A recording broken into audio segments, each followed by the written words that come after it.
Okay, so today, YouTube, I had an idea.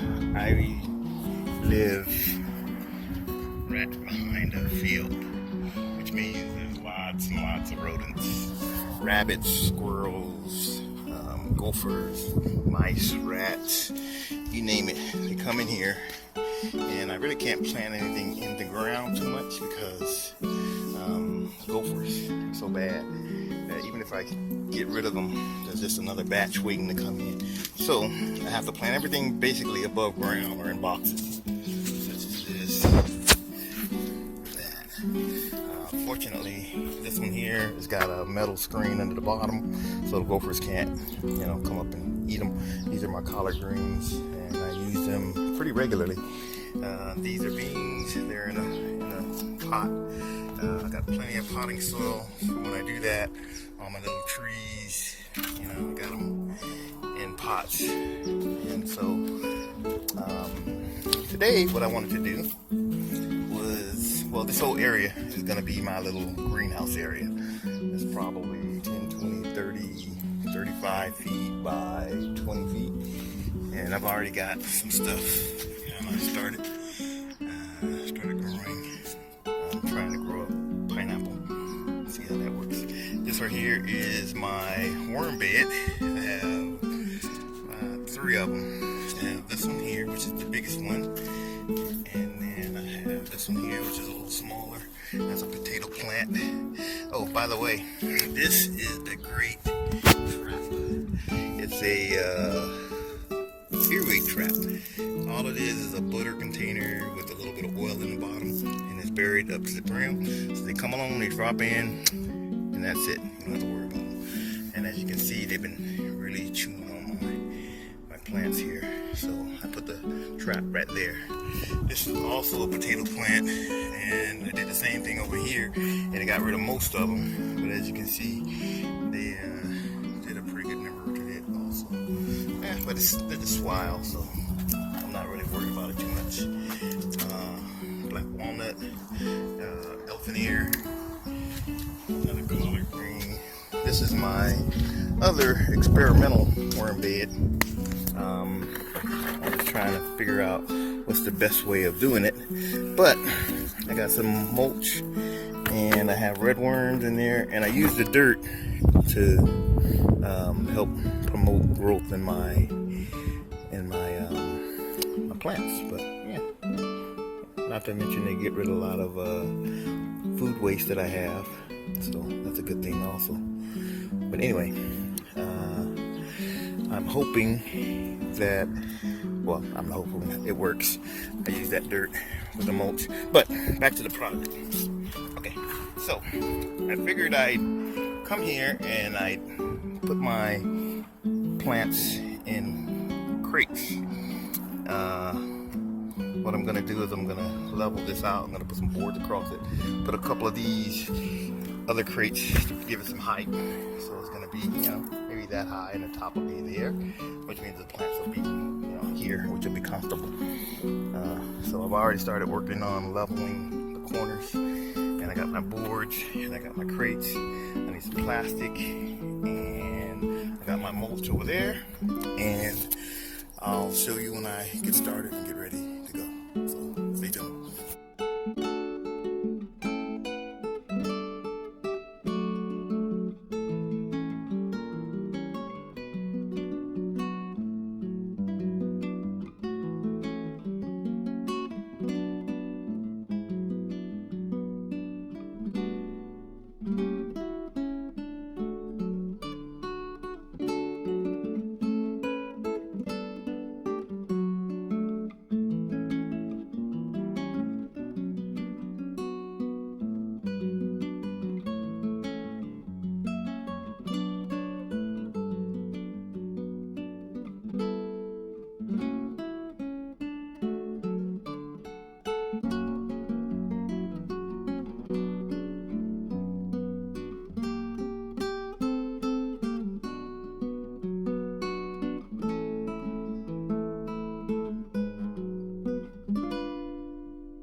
crates are gonna be for the potting soil and the plants to be in.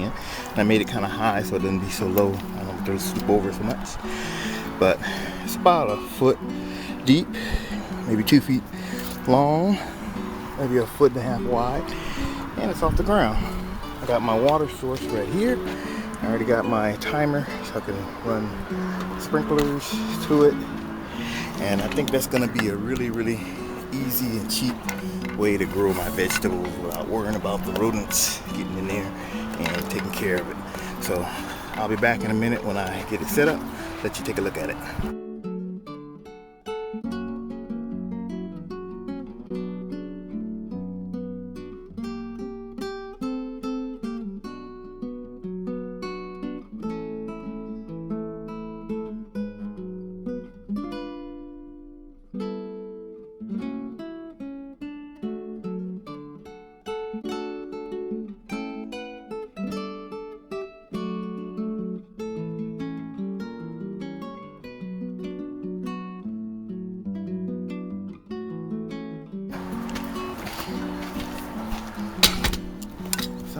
Yeah, this is just to hold the dirt, well, the potting soil, and it will hold some of the moisture in when I put the plants in. So I got 8 bins. I can do 8 different type of vegetables. So we're gonna see how this works out.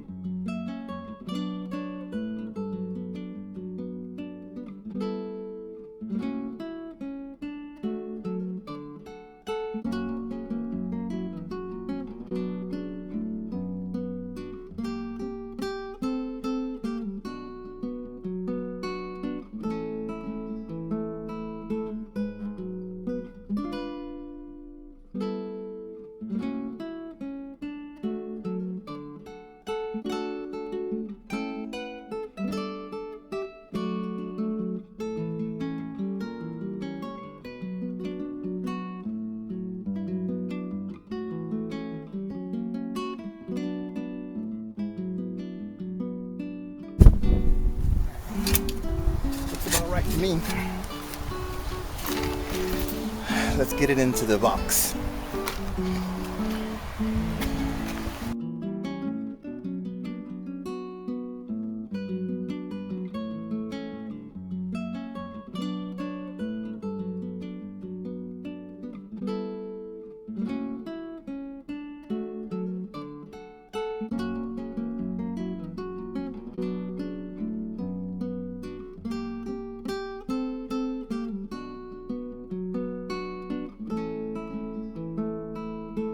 Okay, so I just have some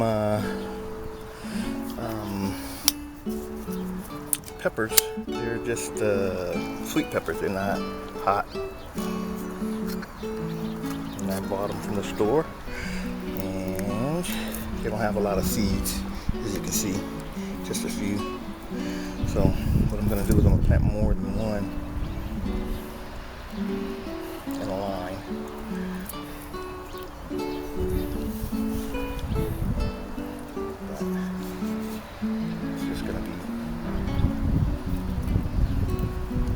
Colors, yellow, red, and orange.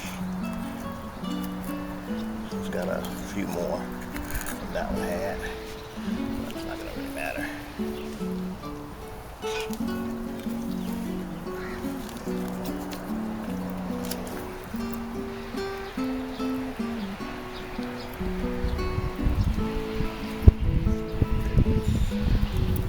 I don't even think it really matters about the color, to be honest with you.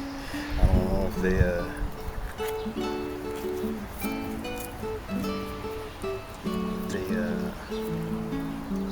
don't change colors afterwards or what. But I'm just gonna throw the peppers in afterwards. Add a little bit more to the group. Yeah, even that orange one didn't have a lot. The red one had more than any of the other ones. So probably have all red peppers, but that's okay. Doesn't matter. We'll mix them up anyway, so that they all come up on their own. Okay. Alright, so let's get some moisture in here, and those guys will be ready to start growing.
So yeah, this is a really easy, cheap way of planting your vegetables. And you can do it year after year. Like I say, I plan on making this whole area into like a greenhouse, plastic around it. In the future, I'll be recording that. So I plan on doing that really easy and cheap too. So stay tuned, and I'll keep you informed on how the vegetables come out.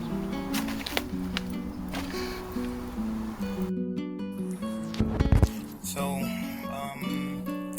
I only made 3 right now because that's all I have to plant. But I got 5 more beans that I can make anytime I need to plant something else. I got the sweet peppers in the first one, and these are beefsteaks. I actually had them already growing in another bin, so I transferred them. And then this one here is going to be the tiny little cherry tomatoes, so put on the salad. So yeah, this is just a start. I got a couple other ones with the beans in it, and I got some basil and some cilantro growing, but they're in a different bin. So yeah, but real easy to make. If you don't have a lot of space, perfect for that, apartment or whatever, you can probably, just get a couple of tomatoes and then a couple of peppers and a few things in just one box, so you can have like 3 or 4 different type of veggies in one box. That way you don't have to have 3 or 4. But if you have the space, you can spread it out like I did and have all your vegetables in one spot. So if you like this video, please like, comment, share, and I will see you guys on my next video. Thanks for watching.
so I found out that it was much too hot. Well, I knew that it was much too hot here in Banning to have my plants out in the sun like that. So I made a little cover for them to shade. And this is just the top. And what I did was I got some 10 mil plastic. And I made this frame. It's 10 feet by 6 feet, and I'm gonna put it over where I got the boxes at to shade my little new plants so they're not being roasted by the sun. A couple of days ago it got to be 115 here. It's been over 100 every day since. So summer is here and they need some shade. So this is my solution to that problem. So I'll show you more about what it looks like later. Okay, so what I had to do because of the heat, I had to build a shade stand for my plants. So the unit that I was showing you was the roof, and these are the legs. So it's a 10 by 6 foot roof, and right there is tied to the fence. It's tied to the fence. It's tied to the fence, and then right there is the freestanding leg. So all it is just to give my plants some shade and keep the sun from burning them up. And it's open here, so it's got plenty of air. Hopefully the wind won't tear it up too bad. I gotta cut that branch, but yeah. So that's it. I'll go into more depth of how I put it all together later on, but that's